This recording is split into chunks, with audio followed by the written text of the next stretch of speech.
Defying team orders is part of Red Bull Racing's culture. From Mark Webber and Sebastian Vettel's famous Multi-21 to various other instances through the revolving door of racing drivers that is the Milton Keynes squad.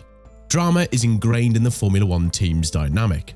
This behaviour was on full display once more for the entire world to see at the Brazilian F1 Grand Prix on Sunday, when Max Verstappen defied team orders and refused to let teammate Sergio Perez pass him for position on the final lap. The nature of Red Bull's request to its leading driver was straightforward. Verstappen has already won the Drivers' World Championship and does not require any additional points. Perez, on the other hand, is battling Ferrari's Charles Leclerc for the second place in the championship. With only a few laps remaining in the Brazilian Grand Prix, Leclerc was set to finish 4th, while Verstappen and Perez were 6th and 7th. The order was to switch places in order to move Perez up to 6th place. This would have given him a 2-point lead over Leclerc heading into the season finale. It wasn't until first-time winner George Russell crossed the finish line that Verstappen made it clear that he had no intention of passing Perez and helping him out. More importantly, it was clear that the two-time world champion, despite having been greatly aided by Perez on numerous occasions, was going to keep a position he didn't necessarily need for reasons. At that point, the now famous radio recording became available on F1's global feed. "Max, what happened?" race engineer Gianpiero Lambiase asked Verstappen over the radio, reminding his driver he had to be instructed multiple times to let Perez by. "I told you already last time, you guys don't ask that again to me, okay? Are we clear about that? I gave my reasons and I stand by it," replied the two-time world champion. After the race, Verstappen was asked by the media about his decision to ignore radio instructions, and he revealed, much like what he said on the radio, that he had his reasons, which he had finally discussed with the team. "Well, I have my reasons for that. We just discussed that, and I think it was better that we finally sat together and spoke about it and just move forward from here. For sure, if we go to Abu Dhabi and he needs the points because they're tied, it's not the end of the world. It's all about who finishes ahead anyway. If he needs the help, I'll be there. But it's good that we talked about it now and basically cleared everything that was there and why I didn't do it." Verstappen's refusal to assist Perez is perfectly normal in the sporting world, particularly in motor racing. After all, it's a dog-eat-dog world out there. However, Verstappen has previously admitted how much help Perez has given him in securing his titles, even going so far as to calling him a legend for his efforts during the 2021 season finale in Abu Dhabi. It's quite the fall from grace for Checo to go from legend to unworthy of a one-place swap in the eyes of his teammate. After finishing their post-race media duties, both Red Bull drivers were summoned behind closed doors, where they allegedly had animated discussions about Verstappen's behaviour. Of course, that didn't stop the Mexican driver from giving his take to Sky Sports. "After all I've done for him, it's a bit disappointing to be honest," Perez told the publication. This was in addition to Perez's initial radio transmission, in which he claims his teammates' actions show who he really is. Rumour has it that Verstappen's refusal to obey orders stems from this year's Monaco Grand Prix, when Perez's last lap crash during Q3 prevented Verstappen from setting a flying lap and possibly earning pole. This eventually led to Perez winning on Sunday, leaving Verstappen frustrated with the team's decision to not intervene to assist him. On the surface, these rumours appear absurd, but stranger things have happened in F1.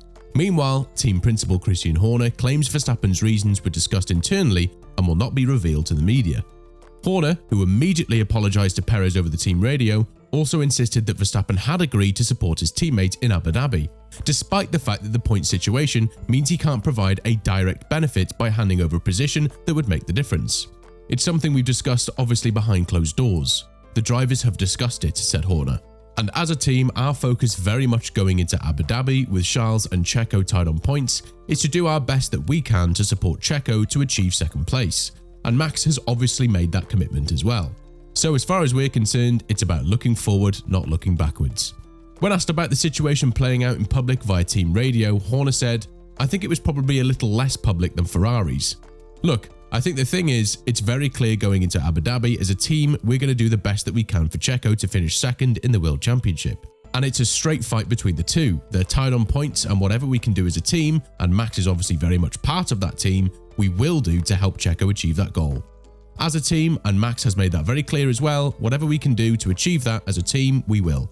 It's something that we've never achieved as a team previously, even in the V8 era. So it's going to be an exciting Abu Dhabi for other dynamics, fighting for second in the championship this year." Horner, however, refused to elaborate on what had happened. "I think the drivers have discussed it very openly between themselves. They're very, very clear on that, and we are one team. And so I'm not going to disclose the content of that. It's very clear at the end. It's been discussed behind closed doors, and I think the drivers are all very clear. They know what the objective is, they've cleared the air with each other, they've shaken hands, and we focus on the next race in Abu Dhabi. It cannot be overstated how strange and short-sighted Verstappen's decision is. Unlike Vettel's decision against Webber in Malaysia 9 years ago, that was not made with the goal of winning the Grand Prix in mind. But it was yet another case of Red Bull's lead driver going rogue, and when Verstappen revealed after the race that it was retaliation for an earlier incident, the full picture emerged, and it's quite spectacular. Verstappen stated after the race that he and Perez are on equal footing, and as previously stated, he says that if Perez needs his assistance in Abu Dhabi this weekend, Verstappen will oblige. So is the case closed? Well, first let's see if Verstappen can actually assist if needed. Beyond that, this poses an unnecessary threat to an otherwise very effective Red Bull dynamic. It was a short-sighted move from Verstappen because it's clear that Perez has had his faith in the team and his teammates shaken. Now, Verstappen doesn't necessarily have to care about whether Perez feels valued inside Red Bull, but he should keep in mind that it would benefit him to have a teammate on his side. Other champions have recognised the need to foster harmony before, whether it's giving up wins for their support act teammates, as Ayrton Senna and Nigel Mansell once did, or the simple act of returning a place, as Lewis Hamilton did for Valtteri Bottas in Hungary in 2017. Even at the height of his rivalry with Hamilton at Mercedes, Nico Rosberg moved aside during the 2016 Monaco Grand Prix, despite the fact that it meant a direct hit to his own championship lead, because it was the best thing for Mercedes. The point is that there are numerous examples from history, both recent and distant, of drivers putting aside self-interest to benefit a larger cause. Verstappen's individualistic behaviour will not be remembered as one of them. He'll get away with it because he's the centre of the Red Bull universe, and what's good for him is generally good for the team. But Verstappen will need Perez's help from time to time. Consider Perez's crucial role in supporting Verstappen's title rival Lewis Hamilton in Abu Dhabi last year.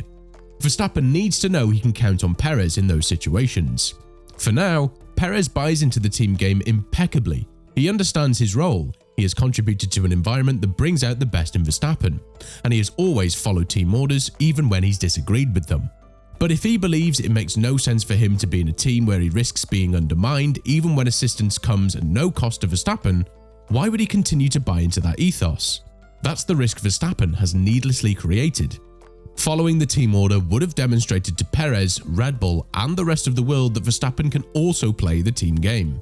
And it would have come at such a minimal cost to Verstappen, for whom a 6th or 7th place finish makes zero difference given he wrapped up the World Championship weeks ago and has broken the record for the most wins in a single season.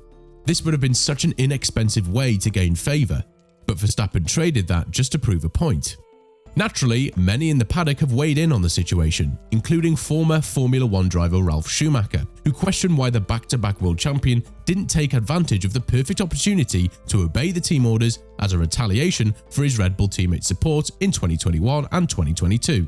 He proved in his first year at Red Bull how much he can fight for the team, the German told Sky Deutschland. I would have thought it would be payback time today. I see it as a selfish Street Fighter mentality. Max is obviously very successful, but things like that can cost you support inside the team. Fellow former F1 driver Timo Glock agrees. Of course, it's not conducive to a team spirit next year, he said at the Interlagos. I can imagine Perez considering whether he will support Verstappen. A year ago, Perez made Verstappen world champion. Now he could have helped his teammate in return. That's why I don't understand why Max reacted like that. Something bigger must have happened. So, what do you think? What prompted Verstappen to make such a rash decision? What do you think the consequences should be? Has Perez lost faith in his teammate? Do you believe there will be a meltdown in their relationship just like Rosberg and Hamilton in 2016? Leave your thoughts in the comments section below, and if you enjoyed the video, make sure to like, subscribe, and click the bell icon to receive notifications of future uploads.